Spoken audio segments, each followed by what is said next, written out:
I know that's very close to your heart and is something that seems to be on the improve is the number of defibrillators around, and you've just introduced a defibrillator bill, haven't you? Yes, and it gets a second reading in January. So the aim of the bill is, and it was brought to me by the young mayor of Seaford, who's 15 years old.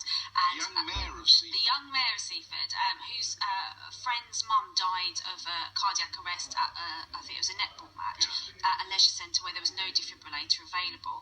And so she campaigned in the town to raise money for defibrillators, but came and saw me and said, look, this is, terrible that these things aren't mandatory. You have fire extinguishers, smoke alarms, we all have seatbelts in our car, and yet something that could save a life is, not necessarily needed in a building. So we've brought in this defibrillator bill to try and make it mandatory in public areas like schools, like village halls, like leisure centres, to have these, so that if someone has a cardiac arrest, they can get treatment straight away, because time matters. You've got 4 minutes really if someone has a cardiac arrest to try and resuscitate them. Outside of those 4 minutes, your chances of survival reduced by something like 80%. So even the best paramedics in the world and the speediest paramedics in the world are going to struggle to get to someone in 4 minutes, whereas a defibrillator on a wall outside a local church or a local school, you can go and grab it, you put the pads on someone's chest, press the on button, and it tells you exactly what to do. You don't need to be trained, anyone can use a defibrillator. Are they expensive?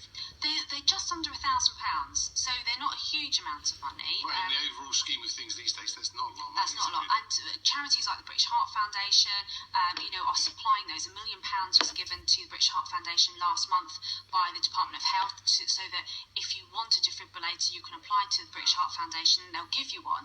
So, a lot of charities are raising the money to provide these. So it's, it should be, essential piece of equipment. It's a really good idea. The only thing I have with this is not why we shouldn't do it. Really, I think we really should.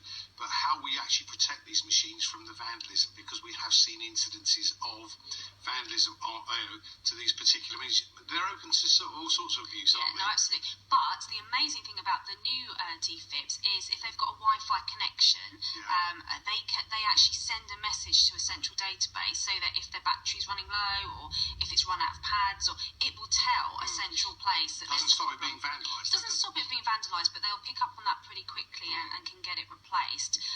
So there's technology to make sure that doesn't happen. But we see things with fire extinguishers that are open to vandalism.